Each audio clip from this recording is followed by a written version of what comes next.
An effect, ये बहुत important topic है, इसको ध्यान से देखिएगा। तो कॉमन एन इफेक्ट,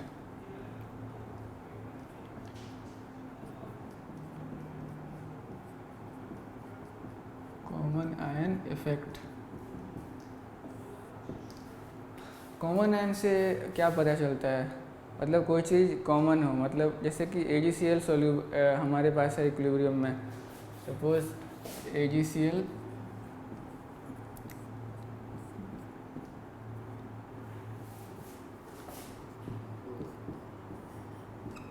ये इक्विलिब्रियम पे है और ये कंटेनर है हमारे पास, इसमें ये हो रहा है मिक्सचर, इसमें AgCl है और ये टूट के Ag प्लस Cl माइनस बन रहा है। तो और सपोज इसमें हमने ऊपर से AgNO3 ऐड किया, तो AgNO3 के ऐड करने से क्या होगा, इसमें कॉमन आयन क्या है, AgNO3 भी, अगर AgNO3 का रिएक्शन देखें तो AgNO3 Ag plus plus NO3 minus देगा, तो इसमें भी Ag प्लस है और इसमें भी Ag प्लस, तो ओवरऑल Ag प्लस का जो कॉन्सेंट्रेशन है वो बढ़ जाएगा। तो Ag प्लस जो है इसका जो कॉन्सेंट्रेशन है वो बढ़ जाएगा, इंक्रीज। तो इक्विलिब्रियम अचीव था पहले और हम ऊपर से AgNO3 डाल दिए हमने, तो Ag प्लस का कॉन्सेंट्रेशन बढ़ गया। तो हमने पढ़ा था केमिकल इक्विलिब्रियम में कि अगर रिएक्टेंट प्रोडक्ट साइड में अगर हम कॉन्सेंट्रेशन बढ़ाते हैं तो ली चैटर्जी प्रिंसिपल के अनुसार रिएक्शन बैकवर्ड होना चाहिए, क्योंकि उस रिएक्शन बैकवर्ड इसलिए होना चाहिए क्योंकि प्रिंसिपल कहता है कि अगर रिएक्टेंट प्रोडक्ट का कंसंट्रेशन बढ़ रहा है तो रिएक्शन उस तरफ जाएगी जिस तरफ से प्रोडक्ट का कंसंट्रेशन कम हो, तो रिएक्शन बैकवर्ड हो जाएगी, तो रिएक्शन हो जाएगी बैकवर्ड।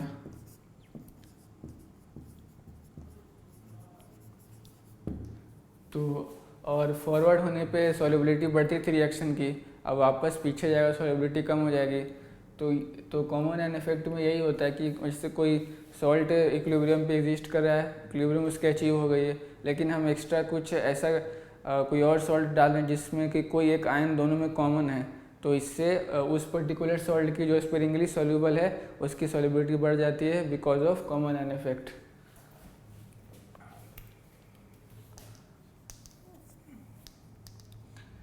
क्वेश्चन देखते हैं। सपोज AgCl है हमारे पास और इसकी KSP दे रखी है 10⁻⁻10।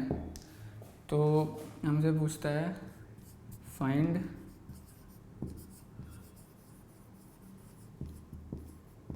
solubility in pure water.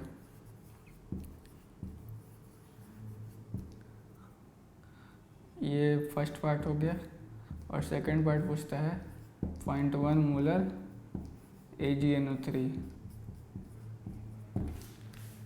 तो ये हमारे पास सॉल्ट दे रखा है AgCl और इसकी KSP की वैल्यू दे रखी है 10⁻⁻10 और हमसे पूछता है सॉल्युबिलिटी प्योर वाटर में और 0.1 मोलर AgNO3 में। तो प्योर वाटर में तो सिंपल है, फर्स्ट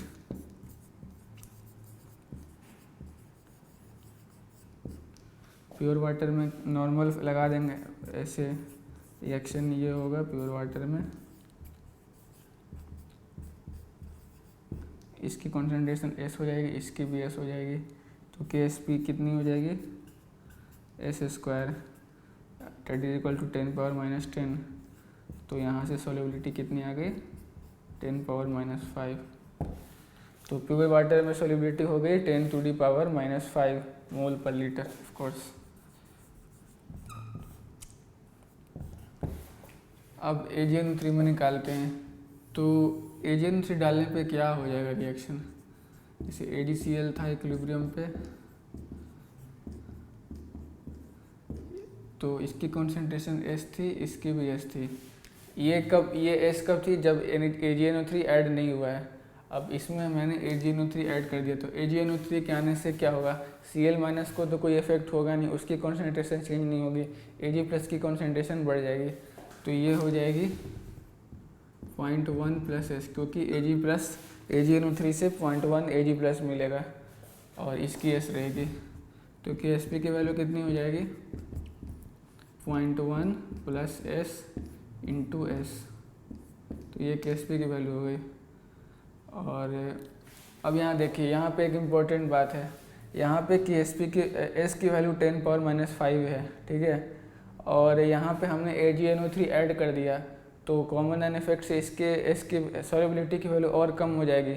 तो जो भी वैल्यू आएगी वो काफ़ी कम होगी, और 0.1 के सामने एस की वैल्यू बहुत कम होगी। तो हम 0.1 प्लस एस को ऑलमोस्ट 0.1 लिख सकते हैं, ये अप्रोक्सीमेशन ले रहे हैं हम।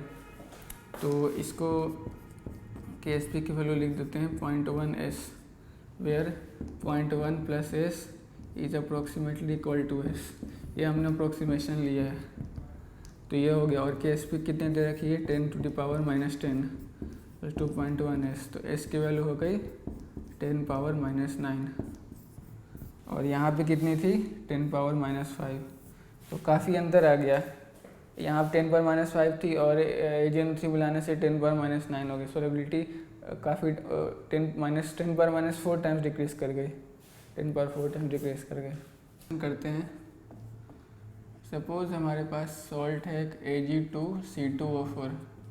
C2O4 ऑक्जिलेट आयन को कहते हैं, तो सिल्वर ऑक्जिलेट है हमारे पास। और इसकी KSP की वैल्यू दे रखी है 4 × 10⁻⁻12। तो हम पहले पूछते हैं हमसे फाइंड सॉल्युबिलिटी इन पहला पार्ट प्योर वाटर, दूसरा part 0.1 molar K2C2O4 potassium oxalate, और थर्ड पार्ट है 0.1 मोलर AgNO3। तो 3 पार्ट पूछ रहा है, देखते हैं 1 बाय 1। फर्स्ट पार्ट है प्योर वाटर।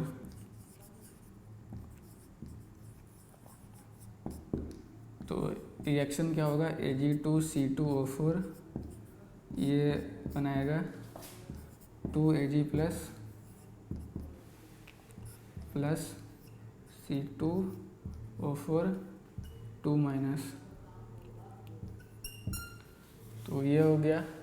तो इसकी सॉल्युबिलिटी S है, तो ये कितना बनेगा 2S, और ये हो जाएगा S।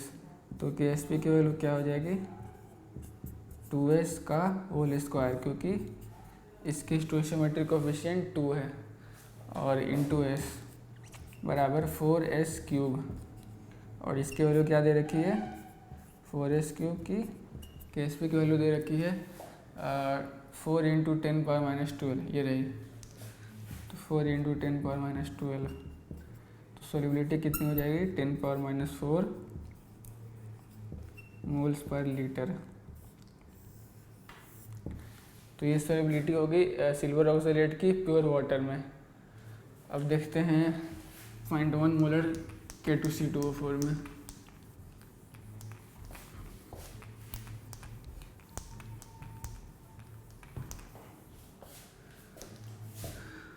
तो Ag2C2O4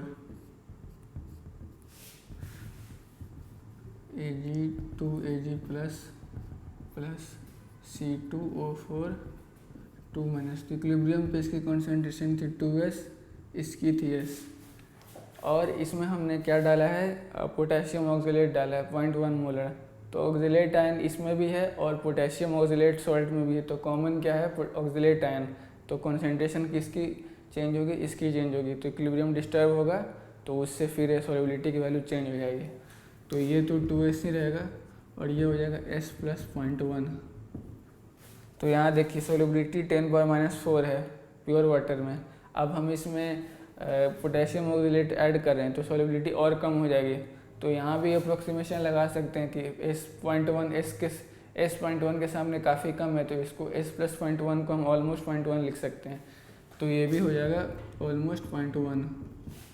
तो KSP की वैल्यू कितनी हो जाएगी 2S का होल स्क्वायर इंटू 0.1, और इसकी वैल्यू दे रखी है 4S² इंटू 0.1 इसकी वैल्यू दे रखी है 4 × 10⁻12। तो ये हो जाएगा s² बराबर 10⁻11। ये 4 से 4 कैंसिल हो जाएगा और ये हो जाएगा तो इतना। तो इसकी वैल्यू कितनी हो जाएगी, √10⁻11। तो ये हो जाएगा 10 × 10⁻12 का √10 की वैल्यू होती है ऑलमोस्ट 3.34 होती है और इंटू 10⁻6। तो ये हो जाएगी सॉल्युबिलिटी की वैल्यू। तो पहले 10⁻4 थी और 0.1 मोलर K2C2O4 मिलाने से इतनी हो गई। और थर्ड केस देखते हैं हम अपन।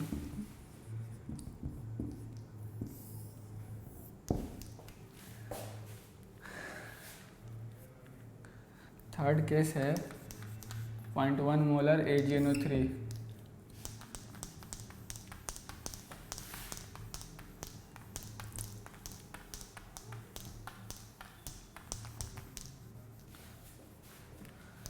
थर्ड केस है 0.1 मोलर AgNO3। तो इसी तरह रिएक्शन फिर से लिखता हूँ मैं, Ag2C2O4। तो ये बनाएगा 2Ag प्लस C2O4 2-। तो इसकी सॉल्युबिलिटी सपोज S है तो इसकी हो जाएगी इक्विलिब्रियम पे 2S और इसकी S।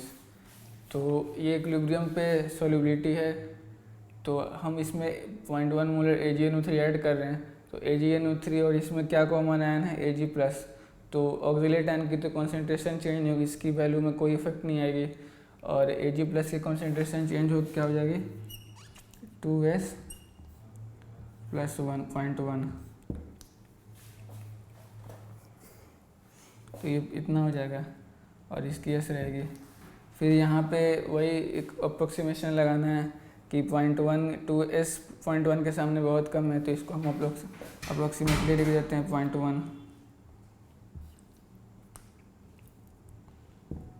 तो क्या हो जाएगा KSP की वैल्यू 0.1 का होल स्क्वायर इंटू S और इसकी वैल्यू तो ये हो जाएगा 10⁻² इंटू S बराबर 4 × 10⁻12। तो यहाँ से S की वैल्यू कितनी आ जाएगी 4 × 10⁻10। तो ये हो गई मोल पर लीटर। तो वाटर इस प्योर वाटर केस में 10⁻4 थी, फिर 0.1 मोलर पोटेशियम ऑक्सीडेटिव केस में थी 3.34 × 10⁻6 मोल पर लीटर और 0.1 मोलर AgNO3 केस में थी 4 × 10⁻10 मोल पर लीटर। तो यही है कॉमन आयन इफेक्ट से सॉल्युबिलिटी चेंज होते रहती है हर बार। और मैक्सिमम कब होगी जब प्योर वाटर में होगी। कुछ भी अगर हम ऐड करेंगे कॉमन आयन तो सॉल्युबिलिटी कम होनी ही है।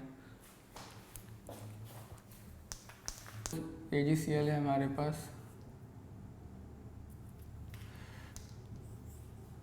और इसकी KSP की वैल्यू दे रखी है 10⁻⁻10 और इसकी सॉल्युबिलिटी पूछ रहा है फाइंड सॉल्युबिलिटी इन 10⁻⁻5 NaCl। तो रिएक्शन क्या होगा AgCl गिव्स Ag+ + Cl-। तो इसकी सॉल्युबिलिटी S है तो इसकी इक्विलिब्रियम पे S होगी, इसकी भी S होगी।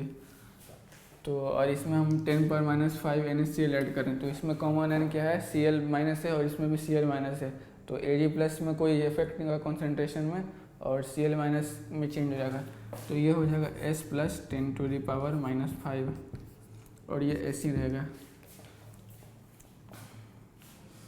तो KSP की वैल्यू कितनी हो जाएगी S × S + 10⁻⁻5 ये हो गए। और इसकी वैल्यू कितनी दे रखी है 10⁻⁻10। अब अगर हम यहाँ अप्रोक्सीमेशन लगाएं तो ये हो जाएगा कितना, केस 1। अगर हम यहाँ पे अप्रोक्सीमेशन लगाते हैं तो ये हो जाएगा 10⁻⁵ s इज इक्वल टू 10⁻⁻10। तो s की वैल्यू कितनी हो जाएगी, 10⁻⁵ मोल पर लीटर। तो अप्रोक्सीमेशन लगा रहे हैं हम यहाँ पे कि s 10⁻⁵ के सामने बहुत कम है, और इनफैक्ट s की वैल्यू 10⁻⁵ ही आ गए। तो यहाँ पे अप्रोक्सीमेशन लगाना गलत है, तो इसको हम ऐसे नहीं जनरल तरीके से सॉल्व करेंगे।